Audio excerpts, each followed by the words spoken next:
Assalamualaikum warahmatullahi wabarakatuh. Saat ini kami dari kelompok 2 akan menyampaikan kasus AI atau deepfake atau cybercrime. Kelompok 2 ini terdiri atas Kang Ade Tirta, Kang Agus Zakaria, Kang Ajat Sudrajat, Kang Ariandi, Teh Hildan Nurul Hidayati, saya sendiri Li Aldi, Teh Nisa Istiani, dan Kang Redian Syah. Sahabat, perkembangan kecerdasan buatan atau artificial intelligence telah membawa dampak signifikan dalam berbagai aspek kehidupan. Salah satunya adalah dalam bidang rekayasa multimedia. Salah satu teknologi yang berkembang pesat adalah deepfake, yang memungkinkan manipulasi konten visual atau audio dengan tingkat realisme yang sangat tinggi. Meskipun memiliki manfaat dalam industri kreatif, deepfake juga menghadirkan tantangan baru dalam dunia kejahatan cyber atau cybercrime, seperti ancaman terhadap penipuan identitas, pencemaran nama baik, pemerasan, penyebaran disinformasi, dan manipulasi politik. Sahabat, kita pelajari mengenai apa itu deepfake dan cybercrime. Deepfake adalah teknik memanfaatkan AI untuk membuat, menggabungkan, atau memodifikasi gambar, video, atau audio sehingga tampak seperti asli, padahal merupakan hasil rekayasa. Kemampuan deepfake untuk meniru wajah dan suara individu dengan sangat meyakinkan telah menimbulkan kekhawatiran terkait penyalahgunaannya dalam berbagai bentuk kejahatan cyber, termasuk penipuan, pencemaran nama baik, dan penyebaran informasi palsu. Nah sahabat, ini juga ada yang namanya cybercrime. Apa sih cybercrime? Cybercrime adalah segala bentuk pemanfaatan jaringan komputer, sistem informasi, dan teknologi digital untuk melakukan tindakan kriminal yang dapat merugikan individu, kelompok, organisasi, maupun negara. Kelompok organisasi kejahatan ini mencakup berbagai aktivitas ilegal yang dilakukan dengan menyalahgunakan kemudahan yang ditawarkan oleh perkembangan teknologi informasi dan komunikasi, baik untuk memperoleh keuntungan pribadi, merusak sistem, mencuri data, maupun melakukan sabotase terhadap infrastruktur digital. Sahabat, adapun positif dan negatif dari deepfake. Untuk positifnya yaitu untuk hiburan, yaitu dengan membuat film atau video musik dengan efek khusus yang realistis. Yang keduanya untuk pendidikan, yaitu dengan membuat konten edukasi yang lebih interaktif dan menarik. Yang ketiganya politik, yaitu dengan membuat video atau audio palsu untuk tujuan propaganda atau sabotase. Adapun negatifnya itu penipuan, yaitu dengan membuat video atau audio palsu untuk menipu orang lain.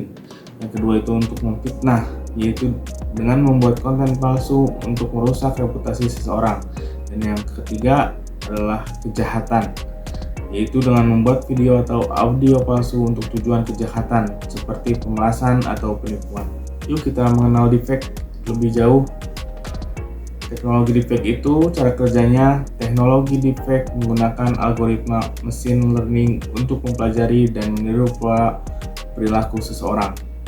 Dan jenis deepfake itu yaitu video, audio, dan gambar palsu. Apa sih ancaman keamanan apa sih yang akan terjadi? Yang pertama, deepfake dapat digunakan untuk melakukan penipuan, pemerasan, atau serangan cyber lainnya. Adapun dampak sosialnya yang ditimbulkan dapat merugikan secara finansial, psikologis, hukum, politik, kerusakan reputasi, penyebaran informasi palsu, dan potensi ancaman keamanan, kerusakan reputasi, menyebabkan informasi palsu dan kehilangan kepercayaan masyarakat. Sahabat, gimana sih cara mencegah dan menanggulangi bahaya AI deepfake? Yang pertama, selalu verifikasi informasi, yaitu periksa keaslian informasi sebelum membagikannya. Yang kedua, teknologi deteksi, yaitu menggunakan teknologi deteksi deepfake untuk mengidentifikasi konten-konten palsu. Yang ketiga, pendidikan dan kesadaran, yaitu meningkatkan kesadaran masyarakat tentang bahaya deepfake dan cara mencegahnya. Sahabat, mau tahu nggak kasus deepfake di Indonesia? Salah satu insiden yang mencuri perhatian publik adalah penipuan yang melibatkan penggunaan deepfake wajah Presiden Prabowo Subianto. Pelaku menggunakan teknologi ini untuk membuat video palsu yang menampilkan Presiden Prabowo menawarkan bantuan pemerintah. Namun, dengan syarat korban harus mentransfer sejumlah uang terlebih dahulu. Nah, kasus ini berhasil diungkap oleh Direktorat Tindak Pidana Cyber Barreskrim Polri dengan pelaku berinisial AMA yang ditangkap di Lampung Tengah pada Januari 2025. Dan pada tanggal 4 Februari 2025, penyidik Direktorat Tindak Pidana Cyber Barreskrim Polri juga berhasil mengamankan tersangka yang berinisial JS, 25 tahun. JS ini tersangka baru kasus deepfake Prabowo, sehari-hari kerja sebagai buruh harian lepas. Brigjen Himawan Bayu Aji awalnya menjelaskan deepfake yang dimaksud ialah menggunakan wajah atau suara orang lain. Untuk diketahui, sosok Menkeu Sri Mulyani juga menjadi objek deepfake tersebut. Sahabat, berikut hasil penyelidikan dari Laboratorium Forensik Digital Pusat Laboratorium Forensik Barreskrim Polri. Yang pertama, Laboratorium Forensik Digital Pusat Laboratorium Forensik Barreskrim Polri melakukan analisa demi analisa untuk membuktikan secara ilmiah kejahatan deepfake yang dilakukan AMA dan JS ini. Pertama, dilakukan dengan menggunakan software face detection.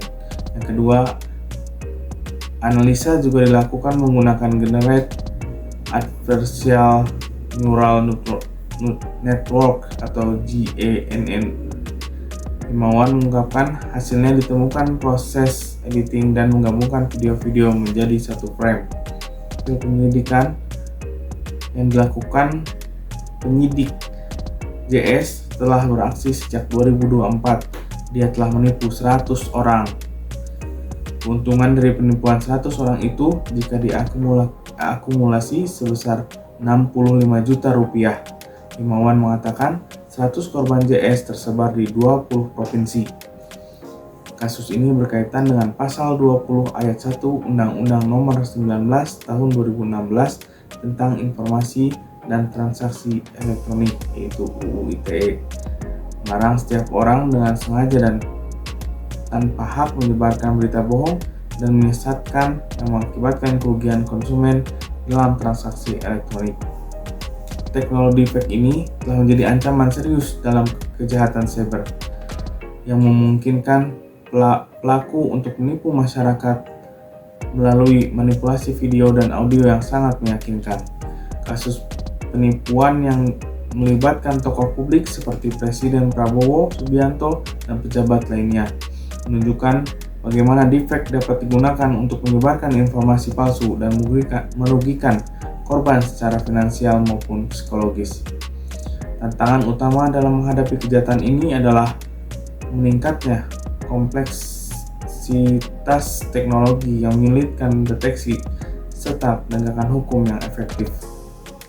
Oleh karena itu, dalam rangka mengatasi ancaman ini diperlukan regulasi yang lebih spesifik terkait penggunaan deepfake serta meningkatkan literasi digital di masyarakat.